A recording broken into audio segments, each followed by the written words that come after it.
So next, moving to today's agenda, we are going to hear from U.S. C3E Ambassador Carol Battershell. She is also, her day job, Principal Deputy Director of the Office of Energy Policy and Systems, EPSA, at the U.S. Department of Energy. And prior to serving in that role, she was a leader in several programs at the Office of Energy Efficiency and Renewable Energy. And prior to joining DOE, Carol spent 25 years in the energy industry with Standard Oil and BP.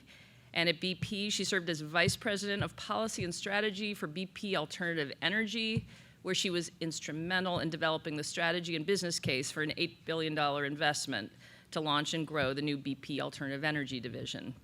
And if anybody has met Carol, they will know she did a fantastic job there. She began her career as a refinery engineer in Ohio.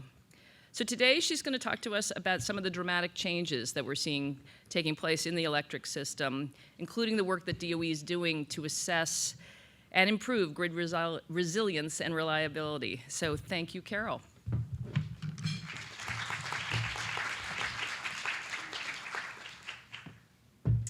Thank you, Martha. Before I start, I just wanted to echo what many others who have stood up here have said, what an honor it is to be here. I think maybe those of you in the audience don't have the perspective that the C3E ambassadors are honored to be with you as well. It's inspiring to see young women coming up. It's inspiring when we go through the mid-career women's resumes and award applications. We are inspired by you as well. So 35 years into my career, I'm vain enough that sometimes I aim off and say things like, about 30 years, when it actually is 35. 35 years into my career, again, echoing what someone talked about yesterday, I think it was the commissioner. I loved her words about, I want to be brave. I want to be brave in my career at this point. I want to stand up for people, and I want to be a good leader and manager, and I love working in the energy and environment space, and it feels like not just a contribution to the world and society, but I think it's a fabulous career for women as well. So 25 years, as Martha mentioned, at BP. I spent a fair amount of time in conventional as well as alternative energy, wrapping up my career there with starting in conventional at the refinery and wrapping up with the helping get the BP Alternative Energy division started. And with the 10 years at DOE so far, I've done things like commercialization and, as Martha mentioned, work in the energy efficiency renewable energy group. And I came to the policy group soon after it started up, raising my hand saying, me, please, I want to be in the new policy team that the secretary is starting up. And it was absolutely the right move, and I love it. Okay. Here we go. Oh, so you can't see the arrow to move it because that's the button everyone pushes and the arrow is worn off. So this is just a quick look at the process that we use. We do a lot of early stage analysis, data gathering, evidence, trying to define what the problem is. This is a process and this disciplined approach that was set up, and the secretary and Melanie both supported it and pretty much demanded that we have this rigorous analysis approach. And I think the foundation that analysis gives to policy definition and recommendations is really important, and that's part of the reason I like the combination of analysis and policy. So you move from basically data gathering and looking at trends into, so if you now understand what the problem is, what might be options to deal with that, and then there's some evaluation of how those options might work and how things work after you've put solutions into place. So what I was going to do is try to illustrate two things.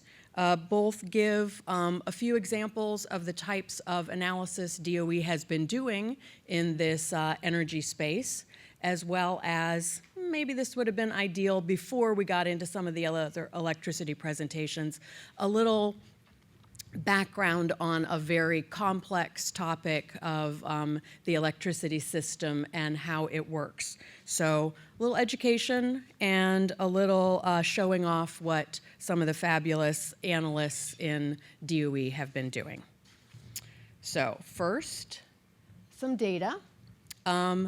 And I'm going to relate them to different studies that we've been doing. So when Secretary Perry joined in January, I believe he appropriately asked his staff to get him together an internal report on how is the grid going and tell him some things about resilience and reliability. He particularly wanted to know about how the wholesale markets were evolving, how the markets were compensating for resilience in the market, and to define what's going on with premature baseload retirements. That one, because we have to analyze everything, we're like, what does premature mean? What does baseload mean? So we looked at baseload as defining it more by its function. So it really is things that historically run at high capacity factors, and they serve the base load, which is the blue bar, the part that stays reasonably flat. That, of course, includes nuclear and coal, also geothermal in some instances, hydro, gas. And while we did most of the analysis on nuclear, coal, and gas because there aren't as many, sorry Susan, but there aren't as many of the geothermal plants, and good news, a lot of them weren't closing either.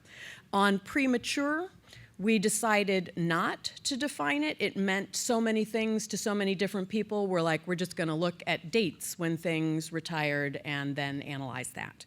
So, we're going to go a little bit back before I get into the retirements. This is actually like a cartoon of what someone was describing at the beginning of their talk yesterday, that we started with a fairly straightforward linear system where you have a one-way flow of the electrons and fewer players in the system, to moving on to the emerging 21st century grid. We're not all the way there in all places, but you now have more two-way flow. You have a lot going on in the distribution side, a lot more customer involvement, a lot more players. So the system itself is getting more complex. And I would just say that as far as analysis, I believe that visualization is also a way to explain complexity to people. So I'm going to show you a bunch of different types of graphics because we find that different forms of graphics and visualizations can be helpful in different situations.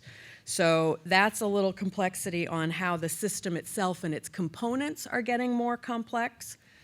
If that wasn't enough, we're going to layer on a few more things. So there's also different types of utilities are in different parts of the chain. So you can see the parts that are highlighted, and then we have some examples, and this is more an illustration to show complexity rather than trying to get you to learn which types of utilities are in which boxes. But they play in some in all parts of the chain, some only in one part of the chain, and all of those are interacting and serving load throughout the country at the same time.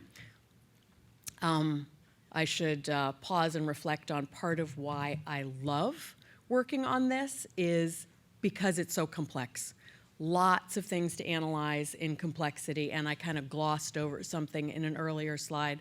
One of our managers of one of our analysis teams said our job is to bring clarity to complexity, and I really kind of gravitated to that as a way to approach your analysis. We're trying to take things that are very complex and help people understand them better and why they matter and how they work together.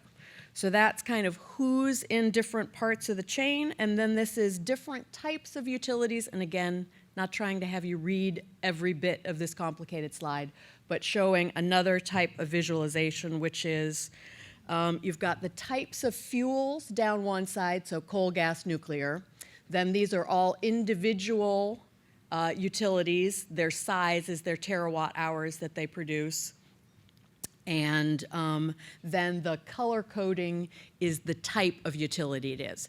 And so what you get from this are you try to look and analyze trends. So you see things like, well, there's a lot of red. So the IOUs are big, and they're in a lot of spaces. They're kind of dominating players in gas, coal, and nuclear.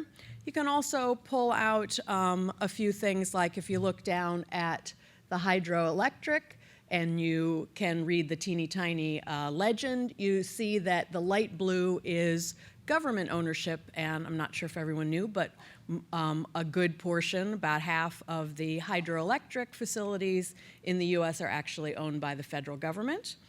And you can also pull out some things like TVA has a larger coal and nuclear fleet than many of the IOUs, TVA being Tennessee Valley Authority, one of the government utilities. So, and again, the overall message is lots of different types of players in lots of different fuel types, all interacting all over the country. Again, this is a very complex space. I worked most of my life in oil and gas. I thought it was complicated. I've been working about the last 3 or 4 years in electricity. Takes complexity to a whole new level. And then let's move on to distribution companies. Guess what? More complexity. So some of the things that you can see here are the diversity, and I think it's helpful a bit to compare some of these companies to each other. Like for the IOUs, there's fewer of them, but they serve more customers, and they deliver the most electricity out of the different types. The municipalities are very dense in terms of the customers per mile of wire, which you could kind of see when you realize that most of those are operating in city environments, and so they have a lower cost to serve because they have a dense customer base, whereas if you look at the rural areas where the cooperatives operate, they serve a much smaller number of customers, although there are very many of them. And then they have a higher cost to serve because their customers are more spread out. So they each have a different operating model that they need to deal with. And again, this is kind of layers of complexity on layers of complexity. And we'll get to a bit more of the, so what did the Secretary ask us actually to look at, which was closures?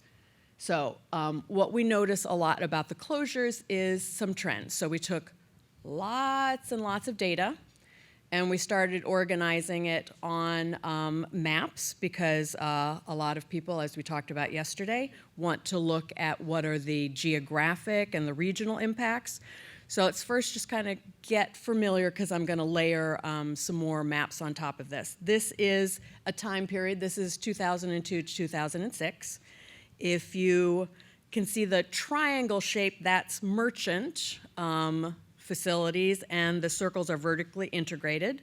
The colors, and we're just seeing the kind of dark purple now, this is a time series. So the first one is 2002, 2006, and I'll layer a few more on. And then the dots, as you've probably guessed because you're clever, are the size of the plants, so smaller and larger plants. Now, what we noticed as we put all the stuff on one map, we realized to understand it better, we should actually look in time periods. So what we found in this first time period, kind of a summary might be, not all closures are bad. So this was soon after restructuring. A lot of the retirements were older, smaller, and often merchant plants that weren't competing very well. So, you know, you restructure the market, less efficient players often fall out. So that is kind of what we saw in this first round. But there's more. So 2007 to 2010, another layer. Soon it'll be so complicated you can hardly see what's in there. But is complicated good? Yeah, yes. So the next layer, the blue dots, you begin to see, this is a period where, if you pay attention to oil and gas as well as electricity, this is when we began to see the shale gas growth. So you're getting cheaper natural gas that's competing more. You're also getting wind at scale, so more wind plants being added, and also the combination of the recession, which was happening at this period, the more wind being added in the recession, the demand is lower while new capacity is coming in. So that was what was beginning to force some more players out of the market. And also at this time we had Massachusetts versus EPA, which was the court decision about that the government should regulate CO2 and greenhouse gases. So that was kind of on the horizon and beginning to impact things. That was in 2007, so at the beginning of this period. So again, these closures we saw were a bit different from some of the closures that we'd seen in the period before. Now, in the next period, this is the lighter blue, you see now a lot of closures in this period, and what we're having now is sustained low growth, low load growth, and you're also having these sustained low natural gas prices. And you also have regulatory controls, their deadlines kicking in like MATS. The deadline was in 2015. And then even in the last period, which is the shortest of the time periods, you still have a lot of additional closures added in. This is only 15 months. And we started then looking deeper at, okay, so now we understand some of what's happening in different periods. How do we kind of summarize that all up and explain this a little bit better? And also, we started looking at the types of plants that closed, trying to find out were there some patterns in particular fuel sources and things that closed. And I won't go through all of that because we have a lot of graphics. But one that I'll share is we looked a bit into retirements. And again, this is kind of an analysis trick. How much information can you pack into one slide and still have it be understandable?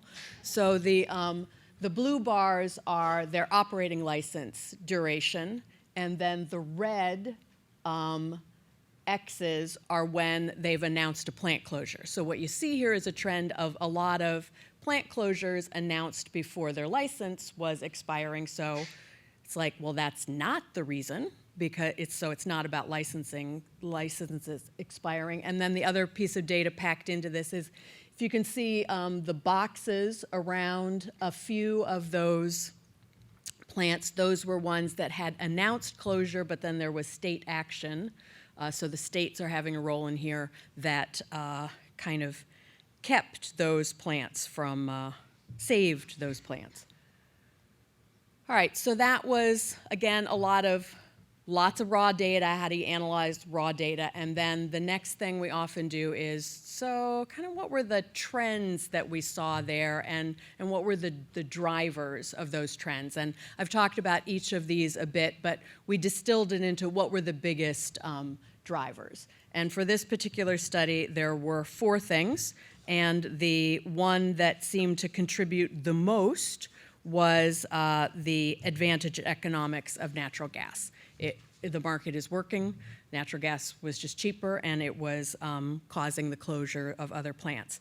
There were some other contributing factors. One of them, which I have mentioned already, was the low load growth. So the fact that the demand for electricity not going as quickly, environmental regulations, and also the addition of variable renewable energy resources into the picture. So quickly on a couple of those, most of you understand this already. The dark green in the bottom, all of the growth, you can kind of see the light green on the top is about the same size. All of the growth in here is in unconventional and shale. And also a measure of efficiency of the plants is heat rates. Low is better, and you can just see that the natural gas line on the bottom is more efficient than the other plants. A little more detail on the demand growth. There's both a decoupling of economic growth from demand. You've maybe seen some of these pictures in the developing, a bunch of countries plotted on one graph, and you see that GDP increases as electricity use increases. Certainly those of you that have been working in Africa would see that. You're getting to a point where we're saturated or decoupled, and you continue to have GDP growth, but not still have demand growth. It's kind of a complicated chart, but the other thing you see is all those yellow lines at the top kind of coming down.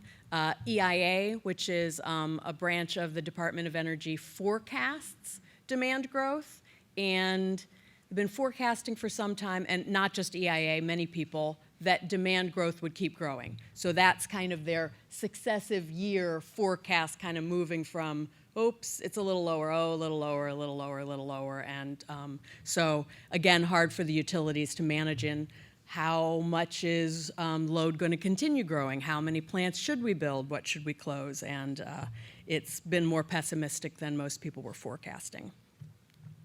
On environmental regulations, we were finding that yes, there were a number of environmental regulations during this time period.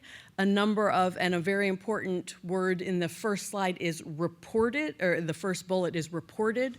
So a number of the plants say why they're closing in a press release or something. So there were a lot of reports that the environmental regulations were the reason for closing. It's usually a combination of factors. So while we can't, it's difficult to tell exactly the relative impact, but what we can analyze is a bit in this pie chart at the bottom, which is we look at when the environmental regulations came into effect, who put in control equipment, which is the green, and who retired, which is the gray, and the darker gray is switching from natural gas. So again, we looked at it not just you reported in the press, but does that seem to really be bearing out in the megawatts that were reported as closing due to regulations, or that versus what actually closed.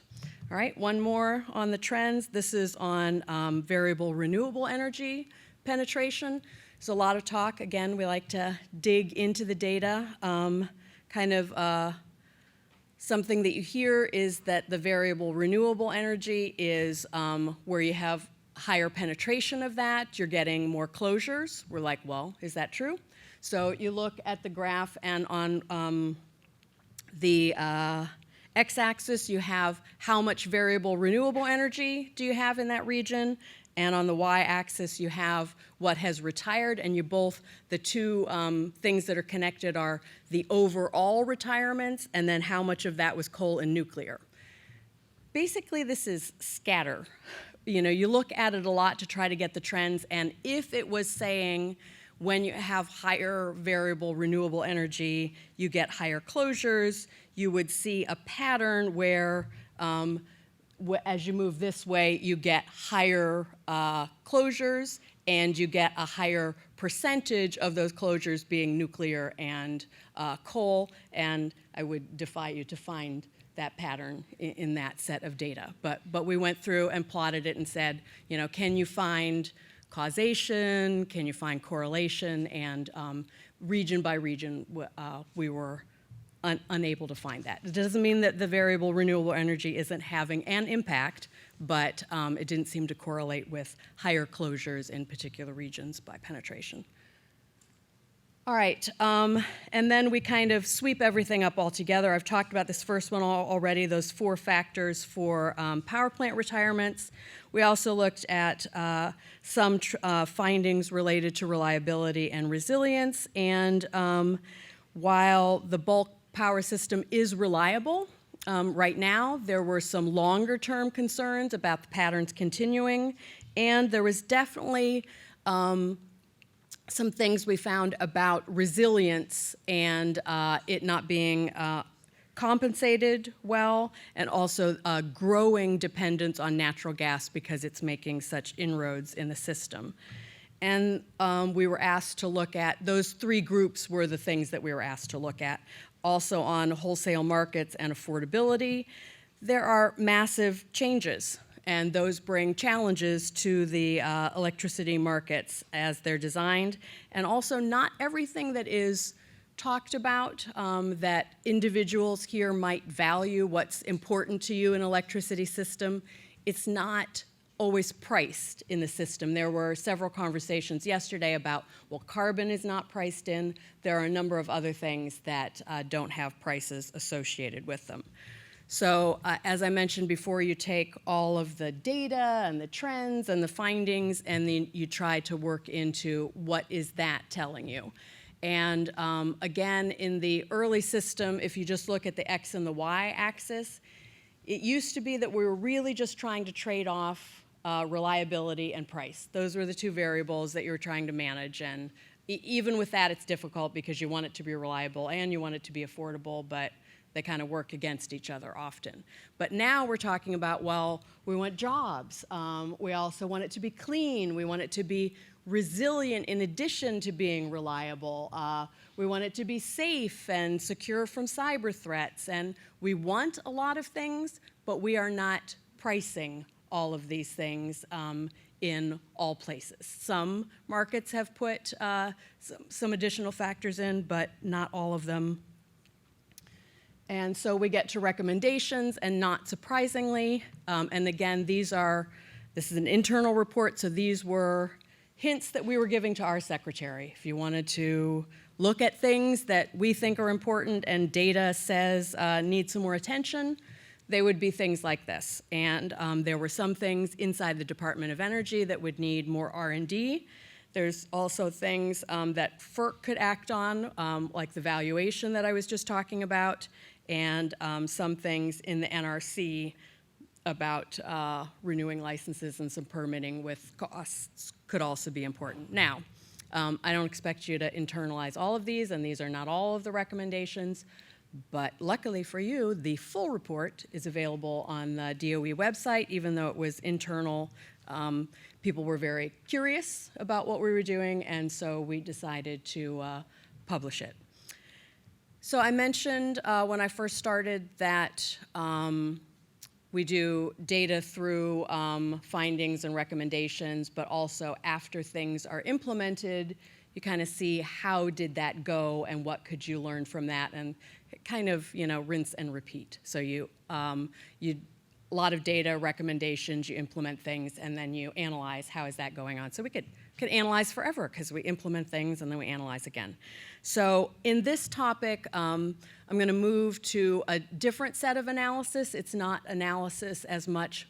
All of what I was showing you before are things that were done in DOE, a lot of it by some of my fabulous team that are here.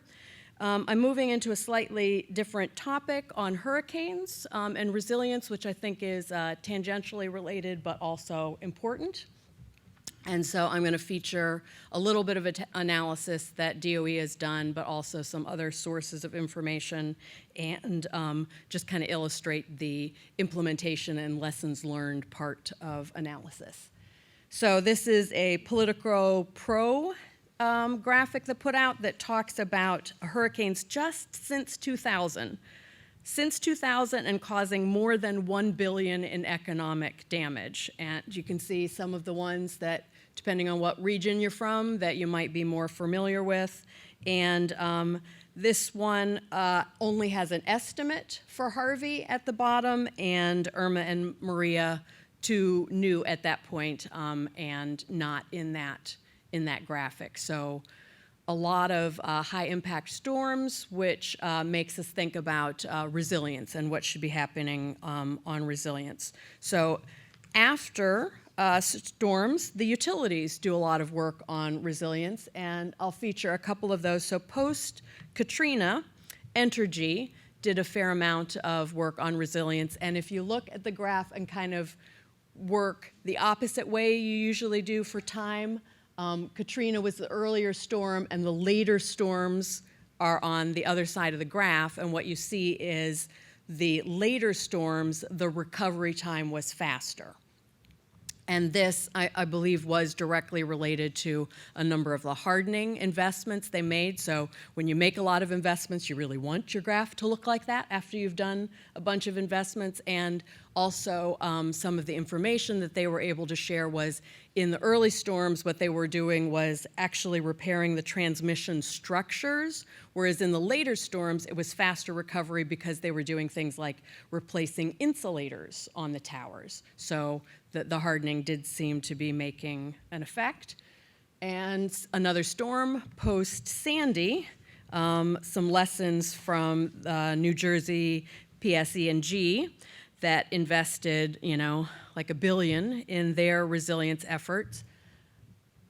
Oh, that graph is too small, or that picture is too small, but what you can see is a facility has been raised, and FEMA's got a level how high you should build them to avoid floods, and they did FEMA plus another foot up. So they did a lot of work relocating or raising their switching substations. They also put a fair amount of work into redundancy and smart grid technologies, which we talked about for a number of reasons, but in this instance for resilience, they help the utilities target where the outages are and know where to go to do some of the early restoration. They also did a fair amount of work on the gas system because of the gas interdependency. So I will wrap up with a picture in Puerto Rico, which is half of the slide. It's the same piece of geography. So this is the same geography. You can see the little hook up there maybe before the storm. So that's the baseline. And then this was September 27th and 28th, just so that you can see the amount of change in these nighttime photos about illumination. And I think it's important for us to remember not just Puerto Rico and the Virgin Islands, but folks in Texas and Florida, where life is still not back to normal. In Puerto Rico, this is data from the end of last week. We're still only at 48% of the normal peak load, or maybe on a more positive sense, at least 48% of the normal peak load has been restored. 57 out of 78 municipalities now have at least partially energized or completely energized facilities. So kind of wrapping back to how I started, while I enjoy complexity in analysis, I also like working on things that are important to society. And energy and the environment, it's not just important to society, it's important to people's lives and things that we can do to help analyze and understand that and motivate more people to be working in that kind of field has to be a good thing. So, thank you.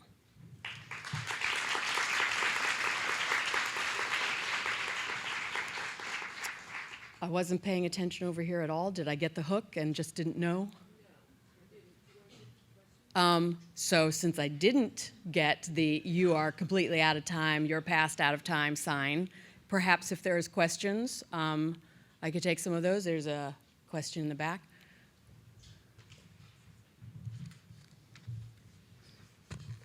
Oh, that's Wendelin. What is she going to ask? Over the arc of your career, looking back, how have your long-term goals changed? Perhaps for some of the earlier stage career gals in the room, they might look at you and go, "Oh my God, how has she done so much?" Or maybe they're saying, "How did she survive 25 years in an oil company?" They might be saying any number of those things. But how have your long-term goals changed as we think about, shooting for the moon? How has the pinpoint of the moon changed over time for you? And extra credit for talking about the bravery piece. How has the bravery piece changed over time? Okay. I can do the extra credit. So I think there were a couple phases of my career, and I went into engineering, particularly environmental engineering. I think I was telling someone at dinner the other night, because I grew up on Lake Erie, and there were a couple years that they wouldn't let us swim in the lake that's as big as a sea, and that did not seem right to me.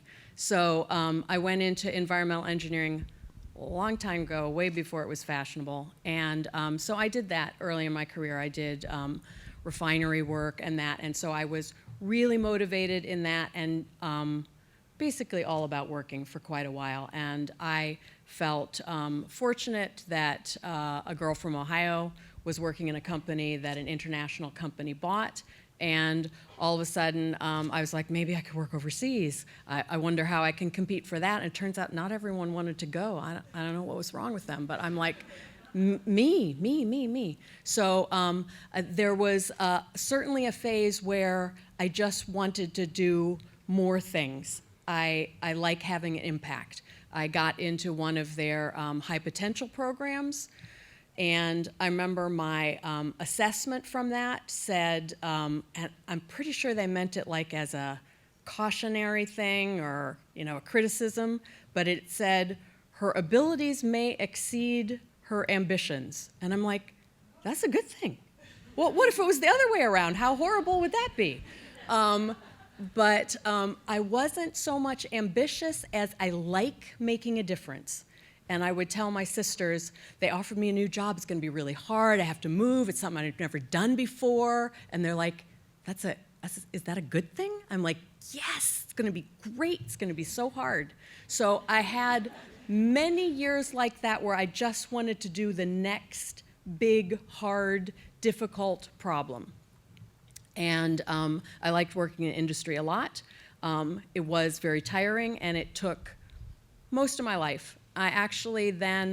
We had a change that happened, a lot of it here at MIT, when I took a course with Peter Senge, who said the world's problems are giant and complex, my thing, complex, and industry cannot solve them on their own, the government cannot solve them on their own, the NGOs cannot solve them on their own. We need to find a way to have you be able to work together.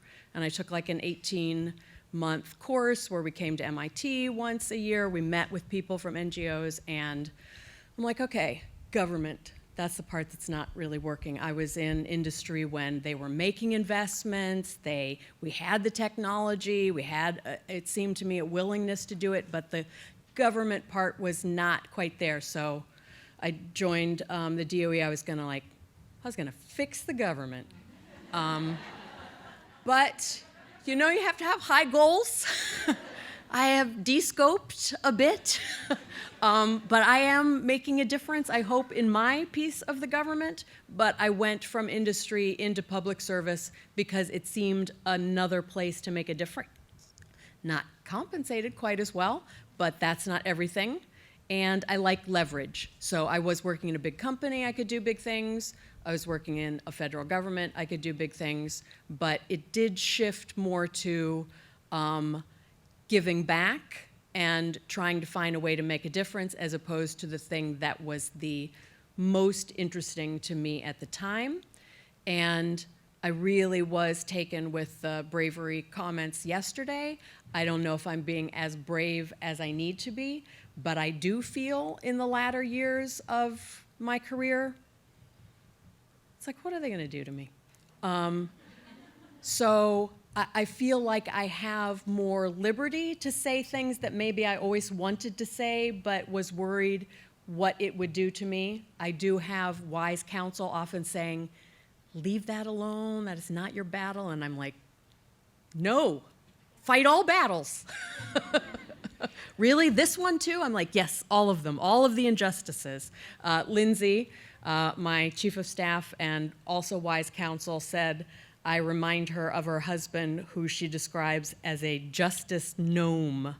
So I'm like, that's okay. I don't know about the gnome thing, but I definitely have a thing for justice. So I want to do what I can. I don't know if I'm as brave as I need to be all the time, but I think I'm doing some things right, because usually when truth needs to be spoken to power, someone will come and say, could you go and tell someone this really hard thing for us? And most of the time I do.